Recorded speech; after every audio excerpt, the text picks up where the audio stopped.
Hello and welcome. This is the Bits vs. Bytes podcast. I'm your host, Amar Grigic, and today with me is Eelco van Collenburg. He's the art director at Macaw. And welcome, Eelco. Thank you. It's been a long time.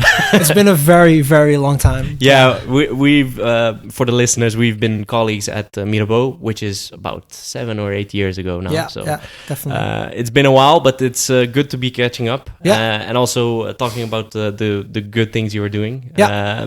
And we're going to talk all about your passion, which is design, of course. Yeah, obviously. Yeah. But let's start off with a little bit of the obvious. So could you tell the listeners a little bit about your background and how you got to this point where you are right now? Yeah.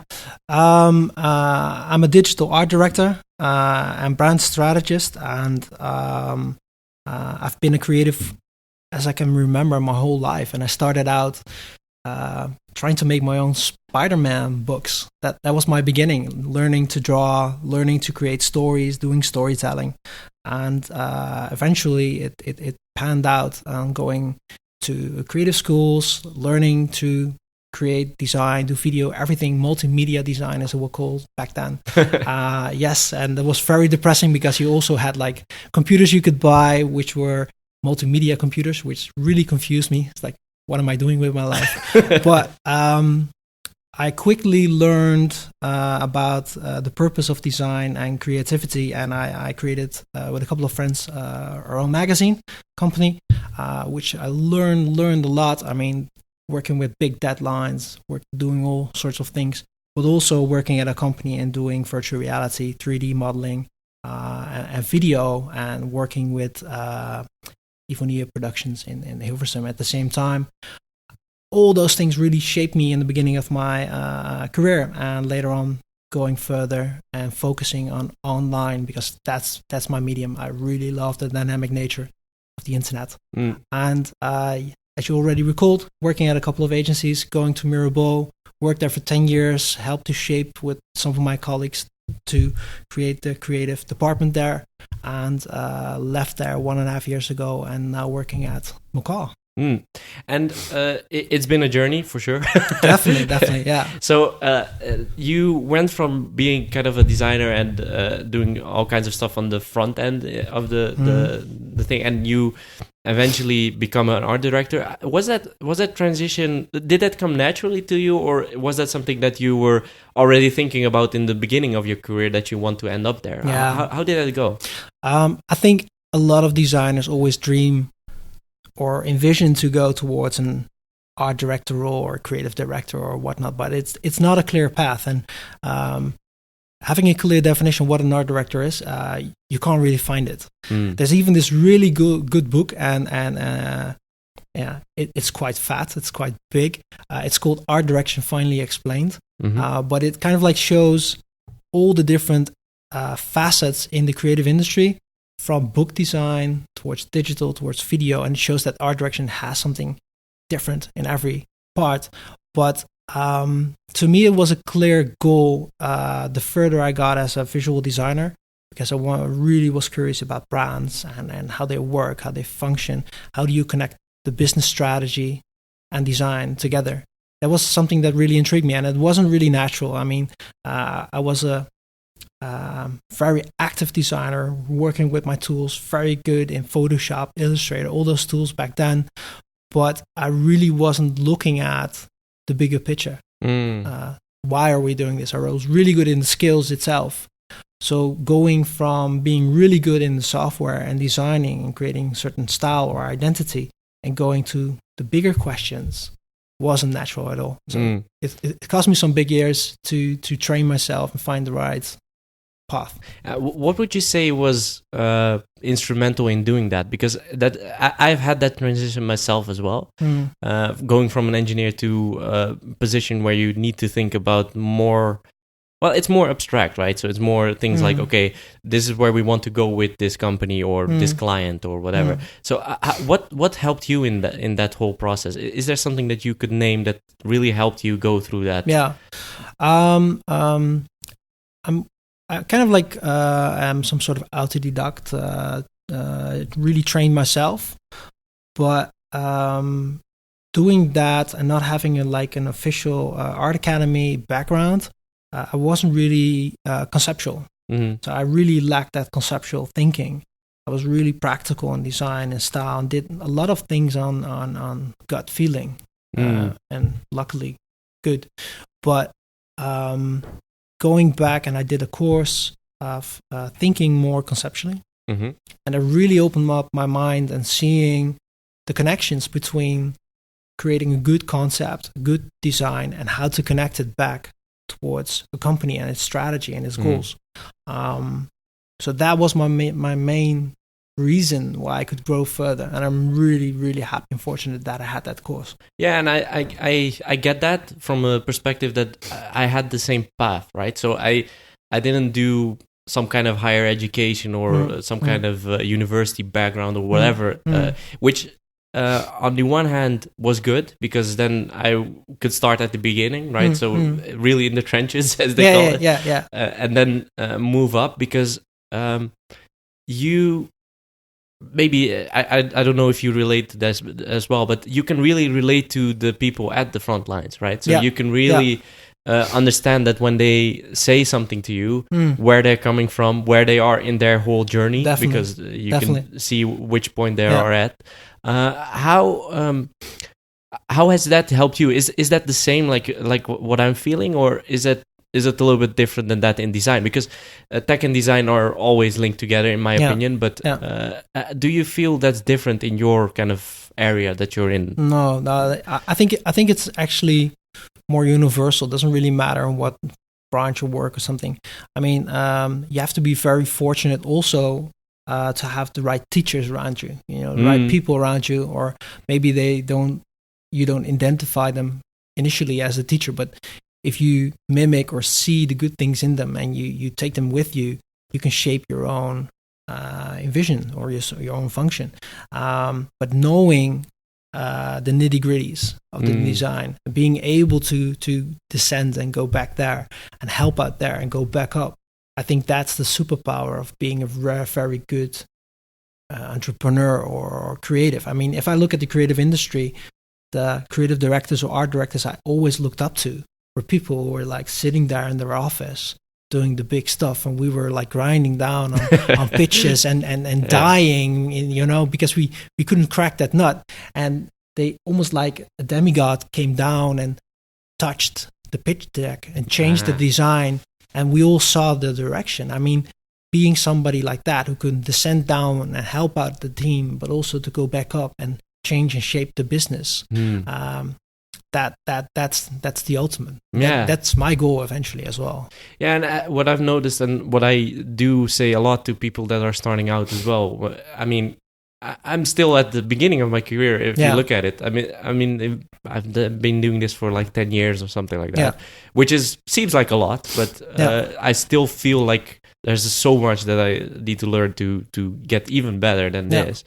But what I do say a lot to people is people always want to say, okay, I want to be an entrepreneur and I just want to start out and want to work for myself.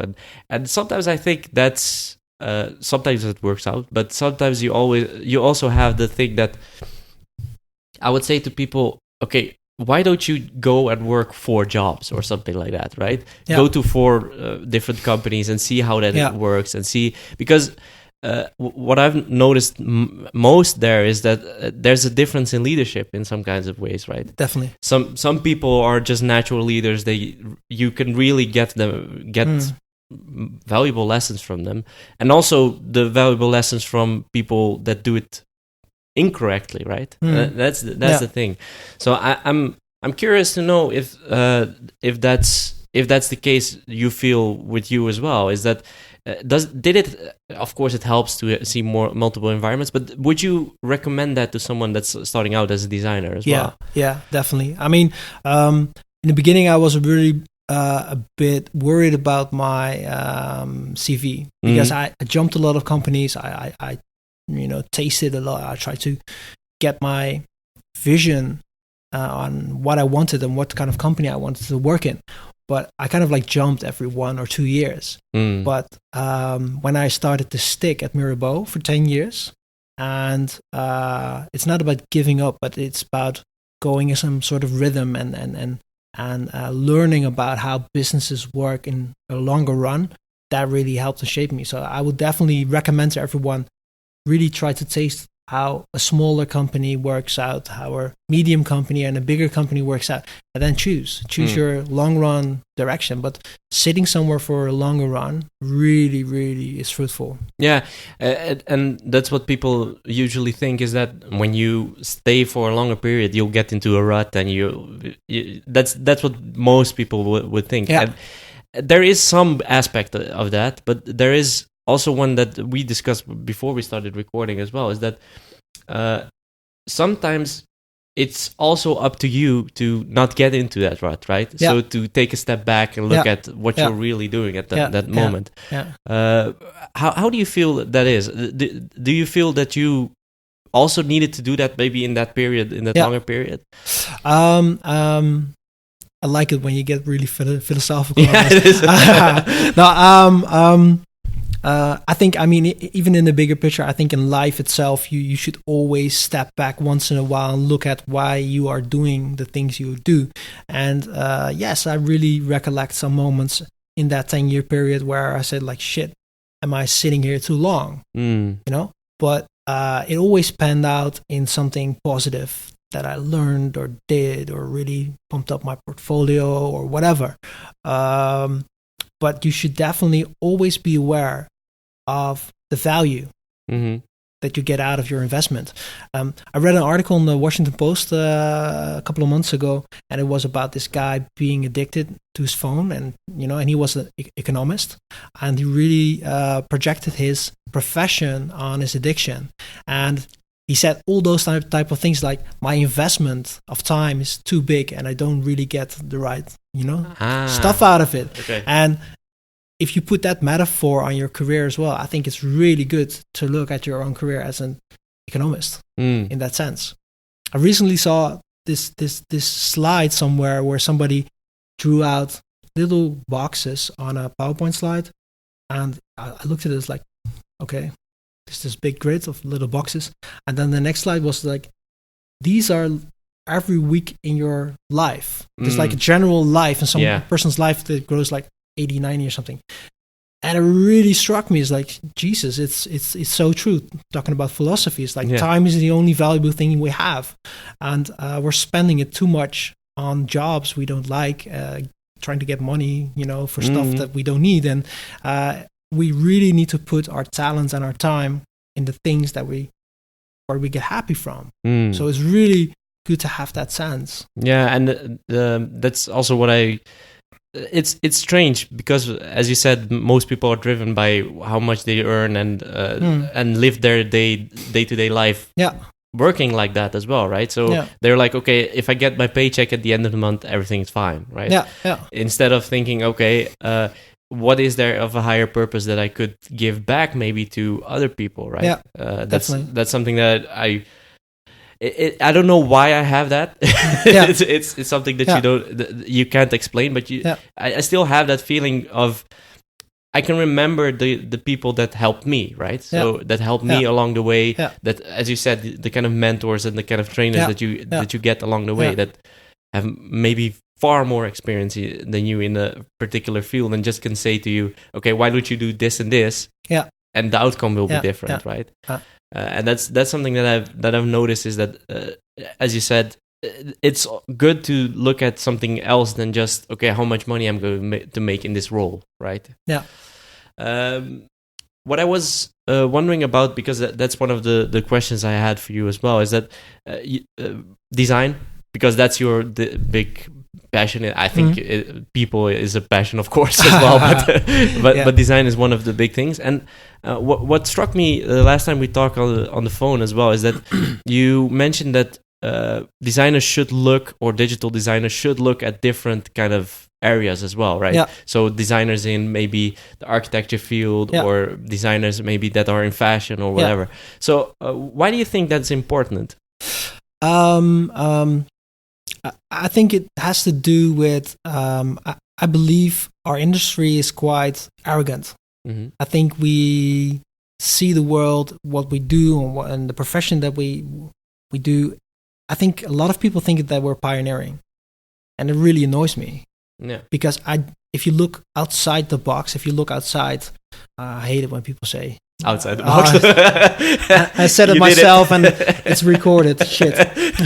No, what I mean is, I really hate it when people don't look around. It's the same as music. You know, if you see people blending new types of music together, it's more interesting than sitting in some isolated style. But if you look around in architecture, if you look around in fashion, if you look around in product design, you can already find the answers that we're working for. I mean, years and years back, people were like discussing about what responsive design was and how we could tackle this thing. And articles were written and people were, thinking about it and thinking new strategies.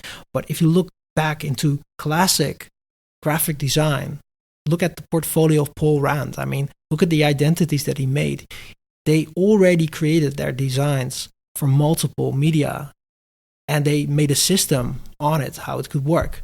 And copying that system and looking at that system from the 60s and looking at what we made up now with breakpoints and stuff and elastic and all those things. Yes, it is more practical on a digital medium, but the essence is the same. And I think it's laughable. So I think it's really interesting to look at how fashion works with trends, how it looks into the future, how it communicates. But also look at architecture, look at contextual design. It's like a biggest trend years back in architecture, and look at how we're trying to do personalization right now. There's such a parallel, and we can learn from that. Yeah, and what I was thinking about while you were talking about this is that it's hard to capture that, right? So it's hard to capture that, and it's hard for people maybe to get those resources. So how do you look at that? So how do you kind of get those resources out of other designs? Is that through books that you read, or how do you get that information? Because I think that's valuable for a lot of people that are going in the direction of designing or whatever. So how do you do that? I think it has to do with research. Yeah. I mean, research, and don't try to only look at websites with web design and UX and all those things, but also look at all the other forums, all the other platforms. Download Trend Report from Lead by Educourt. Look at seminars. That's the thing that's so nice about the internet right now. You can just get that information, but you have to have it in your daily system. One of the things that really helped me in every project that I do, and it's my secret weapon, it's Pinterest. Oh, really? And what I really like about Pinterest, it's a smart system, and if I feed it every day what my interests are, I can almost read my feed, my timeline, and it's almost like a prediction about what's going on and in the world. It's almost my zeitgeist machine, and I get a lot of great concepts and associations from that. So if I look a lot up for architecture and contextual design, it will feed me stuff like that. It will find it for me and serve it me. Or if I look at a certain style that I'm investigating. I recently did a project for a new identity, and I was looking at some sort of German minimalistic style, and also at books from Dick Bruna with Nijntje and Miffy. And it was serving me the right things. It's almost like sitting back, But having these systems and look at how Feedly works and all those things, you can just show them your interests and they will just bring you that information. But also you have to be active, and open-minded for these things. Yeah, so when we look at Pinterest, because that's interesting, that I didn't hear that before as a kind of inspiration, from an inspiration standpoint. Is that, so do I have to look at it like this? So when you're kind of browsing and you're looking at the things that you are interested in, you pin it, and you just can go back to it as some kind of... it's not a time machine, but it is kind of it is kind of transporting you to a time where you were interested in these kinds of things, right? Yeah, I started out using it again as a classical means of having some sort of wall where you can pin your stuff. So you can have a collage of where the style or the identity or is going. But working in modern times in multiple locations with multiple people, we had to have something digital. And then finally, Pinterest made the ability where you can make boards only available for certain people. So you can make it like a secret board and you can connect people to it. So it became like one of the tools me and my team members used. But then they began to visually recognize stuff in it. And then they associate the right other articles and visuals next to it. And that's why it's so powerful. And yes, it started out for people who are planning their wedding and finding the right dress and stuff. But actually, it's a very, very good creative weapon. Yeah, and I can I do that as well. It's a little bit different because planning weddings or no that would be something. There's a lot of money to be made in that field as well. Definitely. No, but about the kind of getting the knowledge together, right? So I use Pocket, but mostly just for articles and stuff like that, because most of the information that I get from the things that are in interest to me, for example, leadership, but also things that are in IT and stuff like that. I kind of save that because I know that down the line I will be having a talk with someone and some topic can come up. It can be anything, right? Yeah. There was I talked to someone last, and it was about kind of business models and stuff like that. And I was like, okay, have you looked at kind of the Basecamp model and stuff like that? Yeah. And there was a really good blog post explaining by Basecamp as well, explaining why they chose their kind of business model that they have, and why they don't charge per seat, for example. And that's what I use it most for. To kind of spread that kind of knowledge that maybe someone didn't have before, and that I could just say, okay, just look at this link. Exactly. Just read this. Yeah. Is that also a bit how it goes with you as well? So, of course, you have the board and you could show it in the Pinterest way, but do you see it like that as well, like sharing that knowledge, or how do you? Of course, you use it for yourself as well, but is it also that aspect that interests you in that as well? So the sharing and stuff like that.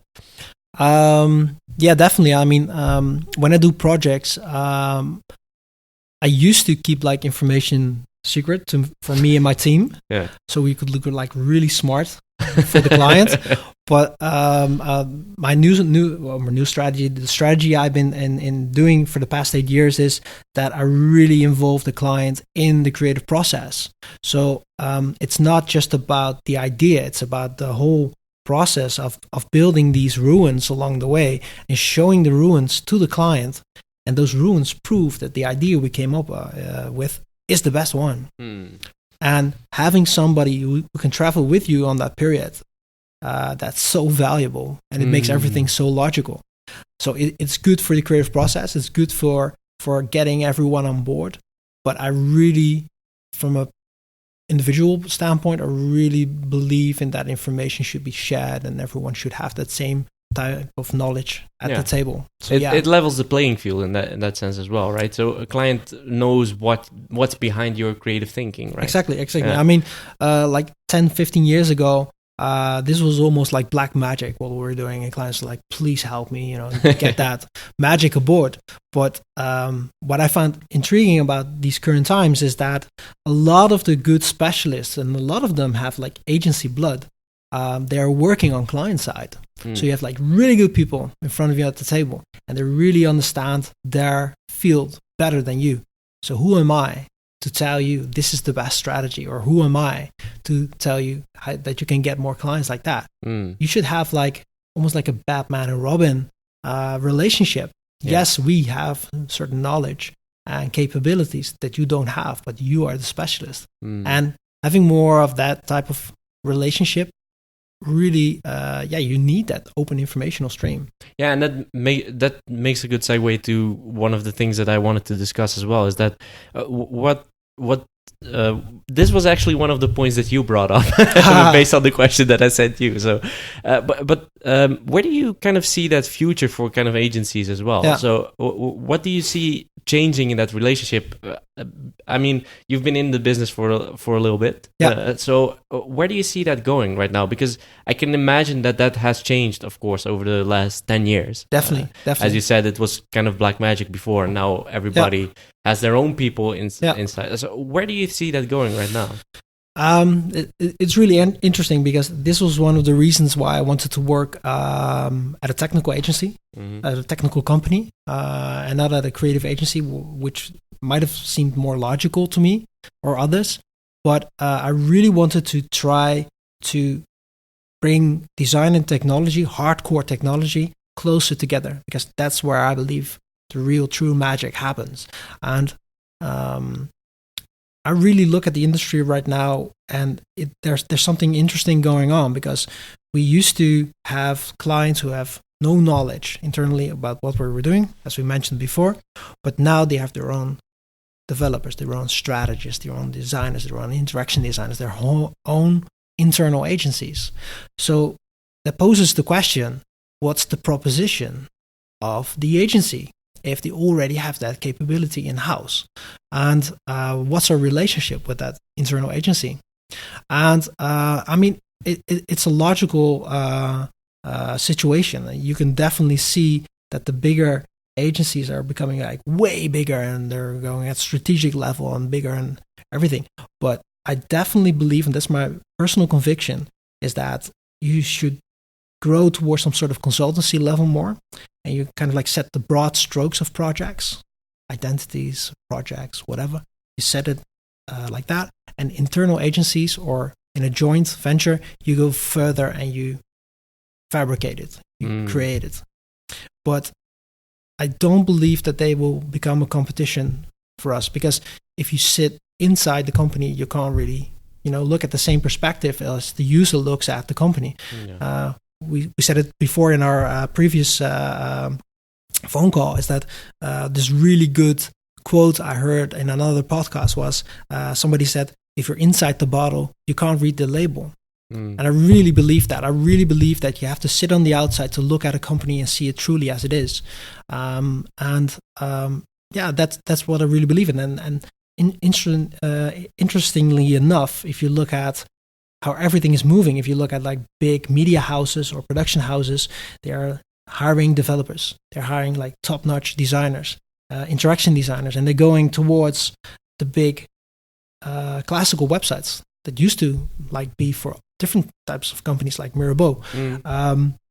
And you see them trying to be more creative. So everything is like going into this new playing field. So there's this new competition coming up, and everyone needs to be ready. You need to be creative, and you need to be technical, very good, and you have to have your data sorted.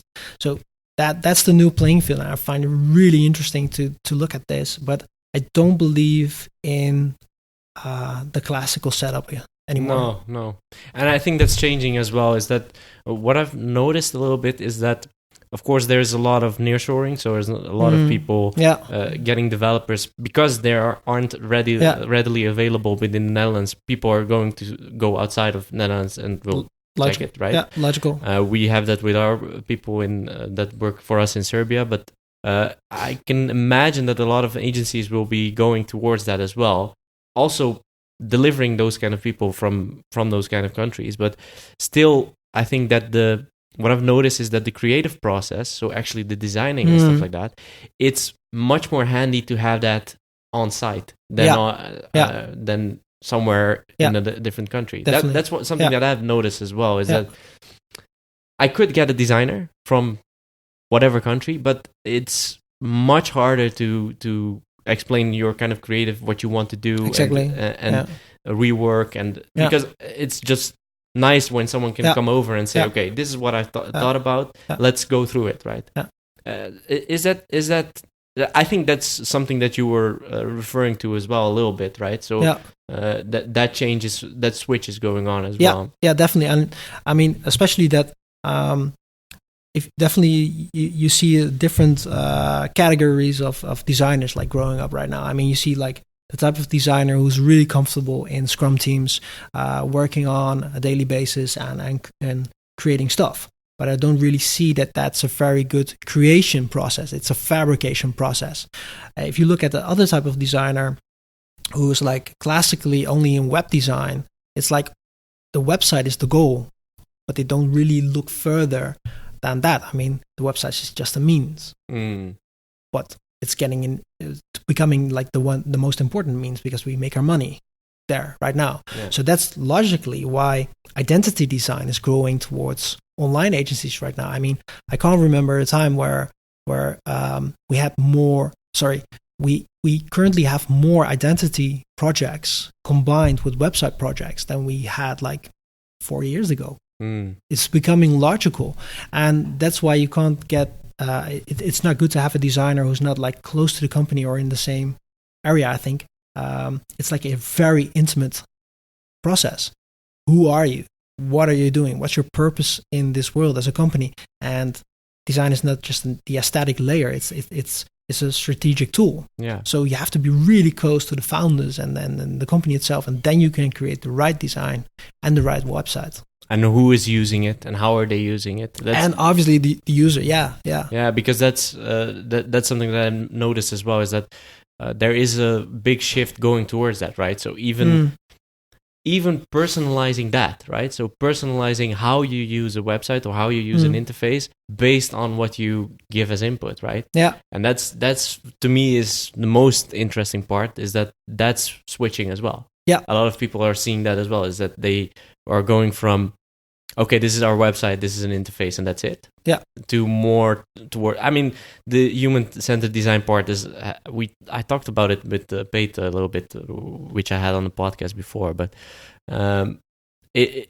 is going even further than that, right? It's really looking at the person that's using the website. I know for a lot of, I had False Plot before as well, and they were actually getting people into their studio, actually using the website and seeing how they are how are they using that, and also giving report based on that, right? Yeah. And seeing, okay, this is what they this is how they are using it, this is what we need to do. Yeah. And that's to me is, of course, it's still a layer below actually personalized websites and personalized interfaces, but I think that it is something that it's going towards, right? Definitely. I mean, I remember a time that at Mirabeau we were dreaming about this. We called it dynamic design, and then our creative director, he wrote a magazine around it. The second magazine is out right now, and we're still dreaming about it. And it has many names: contextualization, personalization. But I think technology is ready right now. Finally, back in 2014, we did our first projects around this, but we found out that the technology wasn't ready. So it was like this very weird dream we had. But now finally we can really create that true relevancy for users through this. Yeah. But there's still a big difference between personalization and targeting an individual. Yeah, of course. So we still have a long road ahead of us, but it's if you do this right, I mean, the internet or whatever, it will feel like magic, and that's personally what I really like about it. Yeah, and that's what blurs the line between technology and design as well, I think. Yeah. And that's one of the things that you suggested as well. But it is. You mentioned that we need to stop talking about kind of tech and design as two separate things, and I wanted to get into that a little bit. What do you mean by that? So what do you mean by when you say we don't need to talk about those things as two separate things? One of the things that I learned at Mirabeau, but also I saw it in every company that has their own agency, and I see it at Macaw as well. If you start talking about designers and developers, there's already this climate that these are like opposites. And I think this is a really old idea, and it stands in the way of this industry going forward. And if I look at like smaller companies where the climate obviously is a lot different, people don't really see those differences. They're just, they hustle, they do their job, and if something is needed, the designer will do, he will do like a little bit of front end, and the developer who kind of like sees the logic behind the design, he will do like a little bit of design work or this starts designing into the browser, which is really good and really fine because you have to blur those lines. But I really see that everyone has to have their own responsibility in the end of the day. It's like design is his field and his profession, development is his field and his profession. So what I'm trying to do at Macaw, but also at our clients and the companies we work for, is I don't want to see any differences between a designer and a developer. It's all about creativity, and everyone is a creative. You only have to give right guidance and stimulants. Yeah. And I've seen developers do the most crazy creative stuff, more than a designer that I see on that project, or the other way around. But it's all about inspiration. And I mean, currently I'm in this project for Peugeot, and we had these like design fundamentals, these principles that we said in the beginning. We need to keep these things in account. We need to make stuff really trustworthy to make a website this simple. And if we have those set of principles in the beginning of a project, you can just take a little bit of time for each other and don't sit at the same table and start talking about what does it mean for you. Then you will have something like co-creation, which I don't really believe in, because it's almost like nobody really takes responsibility. And I really want to have that advantage of your background as a individual, the way how you look at this problem, what trustworthiness means for you. And if you start talking about it and debating about it, it becomes this really fluffy stuff.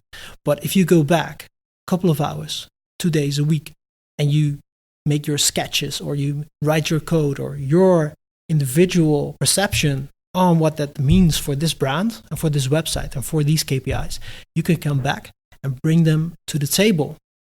And then we can look at what the value, what it brings for this project. And every time when we do this, the magic pops up. Yeah. And that's when people start to become creative, and that's when the sparks ignite between those people. And I still see it. I mean, we're in the end of the project, and I see developers saying to designers, hey, if we start doing it, it's not trustworthy. Be careful. Those things. And a developer making a small micro animation in this illustration that we had somebody make, and the designer going back to that developer and making it 10 times beautiful together. That's the magic. Yeah.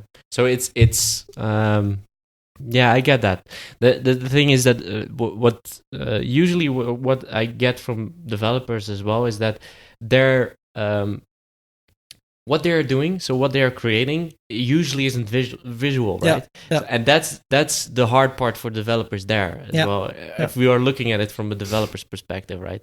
Yeah. And that's something that one of my colleagues as well said to me as well, is that, okay, you're going to change this front-end framework, for example. You're going to change. Nobody's going to notice that you changed the front-end framework, right? Because it just works the same as it did before. Exactly. So what he said was actually instrumental in doing something, is that he said, okay, if you're going to change something, if you're going to change this feature or going to change this, we had a total rebuild of something that we wanted to do. It was like, make it visual for people, right? Yeah. So make it visual in the sense that we actually did a rebuild and a redesign. Yeah. We did that because we wanted to show, okay, we not just made it different and under the hood, but we also we're improving on that as well.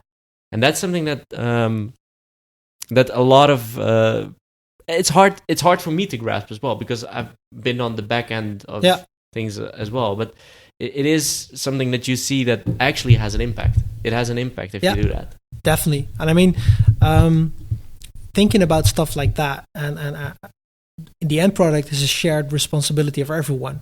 And I mean, getting philosophical again, what I always try to do, I mean, and that's why I think developers are so important in this process. I try to visualize a website or service, which is a portal for a brand, which has behavior and everything. I really see those tiny development choices almost as body language. With the interaction with the client. So yes, it's super important next to the visual language or the verbal or whatever. So everyone needs to be on board on getting the same goals and reaching the same goals and having the same principles to get us there.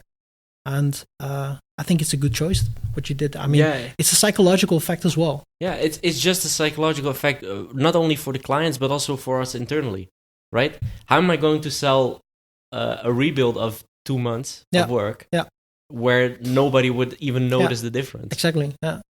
There is a difference because we can develop new things faster because we did that. Yeah. But that would be evident maybe after 3 or 4 months, and everybody's like, okay, I need this feature, right? And that's the thing.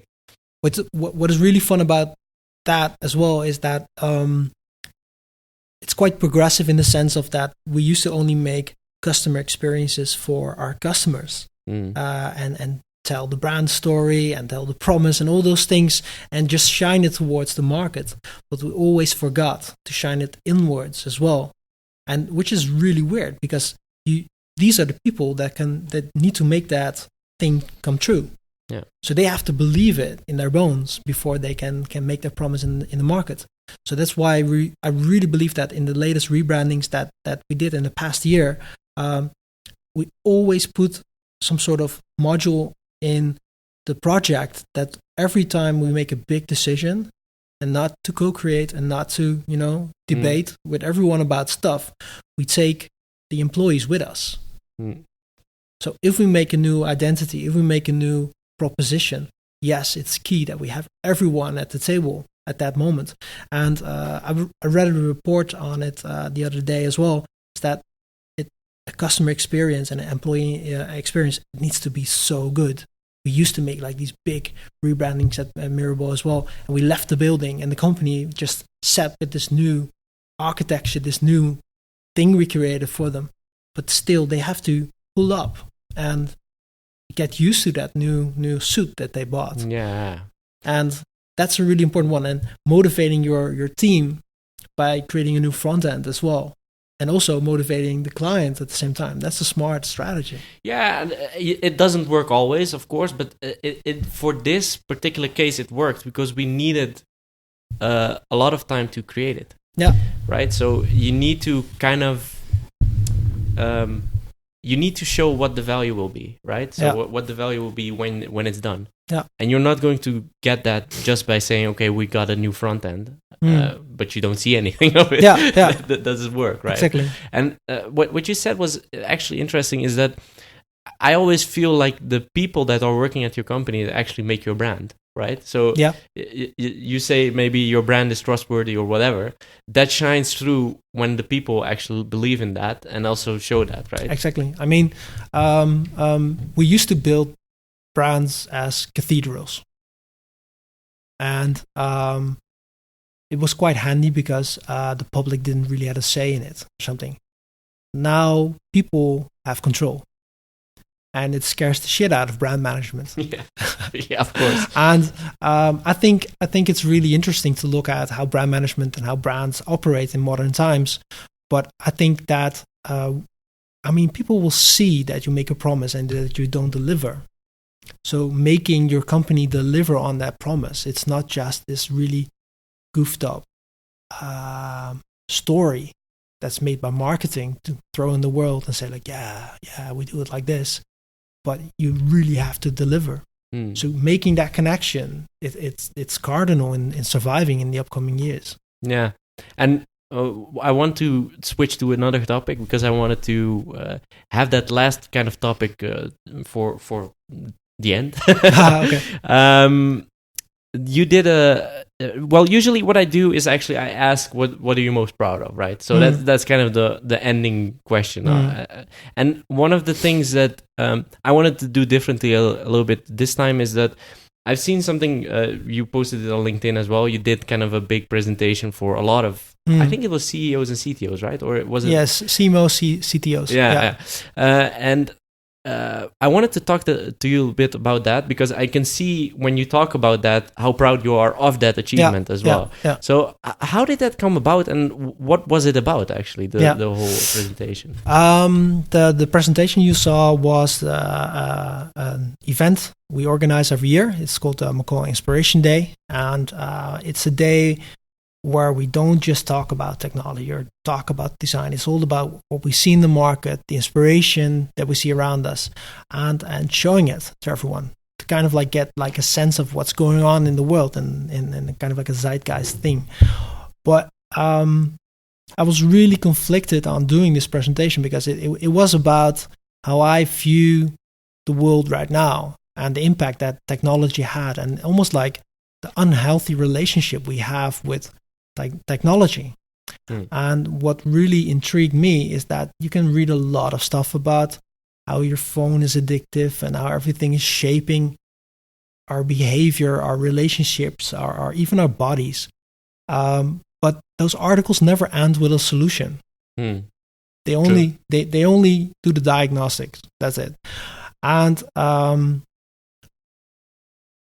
I personally, as an individual, I also experience these problems. I mean, I'm an information addict. I really want to read everything, like we said, about architecture, fashion, design, technology, everything. I want to know everything to be in top-notch shape for myself and my clients and as a professional.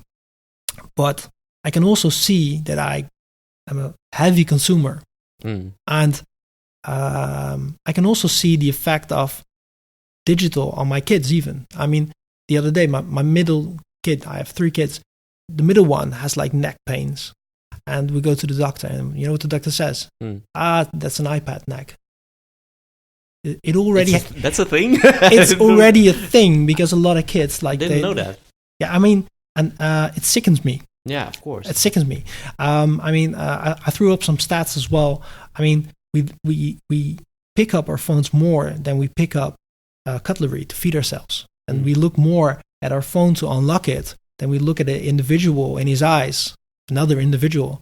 And we read more email in our life than books to enhance our intellect. So I think that's very, very depressing. And who are the architects of this problem? I think that's us. Yeah, that's really it is. and we don't take any responsibility in this. Yeah. And that angers me a lot. And so I was thinking about these things, and I was trying to come up with a solution, and we came up with a proven strategy on how to restore trust. It's a model of interpersonal model, how humans can build trust with each other, because I think that we don't interact with abstract personas anymore. We used to say like, this is almost like the target audience in the world, and this is how we target them, and it's almost like an abstract figure. But since people have so much impacts on brands right now, they're so close, the conversation is almost direct. If we do something stupid, people will say it to us on social media. So it's like a normal interaction. So it's normal that we try to use these type of models, how to build a relationship with each other. So I really feel passionate about this subject. And as you asked, it was the first time for me that I kind of like put my background of design and branding to the side and started just to talk about what I see in the world and how I feel about these things as an individual, and what I believe in, but bringing it back to my profession as a sole belief, how I want to create digital in the future, and I take it with me on every project. And there's no one who says like, this is a stupid idea. Let's not use it. Everybody knows the truth, right? So everybody knows that we're actually consuming way too much on our phones and stuff like that. Everybody knows it, but nobody's, as you said, nobody really gives an actual solution, right? I mean, seeing how much I'm using it on my iPhone, for example, I mean, okay, it's cool. I can see that I was on YouTube yesterday for an hour. Doesn't change your behavior. It's not like I'm going to say, okay, I'm going to spend less time on YouTube today. Exactly. Doesn't happen, right? Exactly. It doesn't change that behavior that you have. I mean, and it's so weird. I mean, there's this big rise in apps that are helping us to quit this habit, which is very ironic. We create more digital to stop consuming digital. And we're even, I mean, it's smart and it's really cool that we can do it, but we're creating chatbots which use like psychological models where people can talk to these chatbots and say how lonely they are, or, how addicted they are to things. And I found it's the utmost level of technocracy, of our trust in technology, of course. But it's almost like this weird, abstract situation. We talk to technology and say how lonely we are. It's almost like art. Yeah, and I can actually that's something that's changing as well. Is that especially with the voice assistants and stuff like that, things like Alexa and stuff like coming up. That's also something that I not worried about, because it's a little bit hard to say you're worried about something that's not there yet. But, I can imagine that people will be talking like that to their voice assistants instead of to a real human being, right? Yeah, it could happen it's not that far yet, but it could happen that someone would say that to a voice assistant because maybe they don't have any friends, maybe they are really lonely. It could be. Yeah, it's a lot to think about. There's a lot to think about. I mean, and as you see back in history, I mean, a lot of when new technologies come in, it always kind of like almost goes out of hand and then it normalizes. So I'm still hoping that stuff will normalize, and I see the market already changing. People making phones with less radiation and less notifications and stuff to draw us back in. And I'm personally hoping that stuff will normalize and that people will see that life itself is more important than their digital life. Yeah. And And the hardest thing is actually the FOMO effect, right? So the kind of fear of missing out. Definitely. That's the thing. And that, I think that's what keeps us clustered to that phone as well, is that you're like, okay, I got an email, I have to do something with it right now. I mean, no, you don't. And I said it in the presentation as well. I mean, I'm really a believer of the human sciences, getting the human sciences on board and creating the best experiences, services, and products we can. Going back to psychology, neurology, anthropology, all those things. It's really important to find out where we can make true value for people. But misusing those findings in changing people's behavior and making them buy stuff or do those things, that's where the evil sits for me. Yeah, and it happens already, right? So there's a lot of things that, especially when you look at, well, in a sense, that's what sometimes UX design creates, for example, right? So it makes you buy something because it's placed in a specific point in a web page. Hey, let's be honest, I'm guilty as well. Yeah. And I mean, I've been using these tricks my whole career. And I mean, even looking at, I can even remember sitting in school and from a graphic design perspective that the teacher taught me some stuff, how you can make the person relate more to the product that you're designing around. And those kind of tricks, yes, I think it's normal to use it, but going at that deeper psychological level, I mean, talking to that lizard brain in there, you know, and changing their behavior. I mean, it sounds extreme, but to me, it is too extreme. And that's the part where we kind of like make stuff too addictive. Yeah. I will link the presentation because I think that's good to actually show what it was about.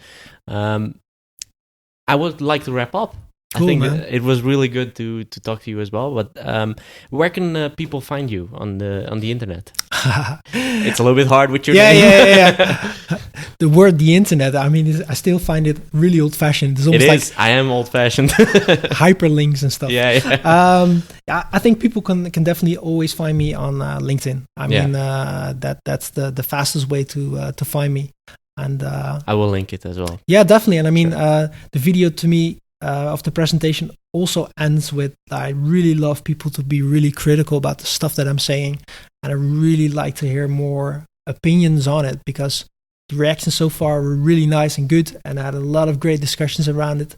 But I'm not saying I'm spitting the truth off here, but I'm but it's really want to hear. I really want to hear what people are thinking about this. Very cool. Thank you again. And for the listeners, you can find the Bits vs. Bytes podcast on bitsvsbytes.com and all major podcasting platforms, and of course Instagram, Twitter, and LinkedIn. I would like to thank you for listening, and until next time.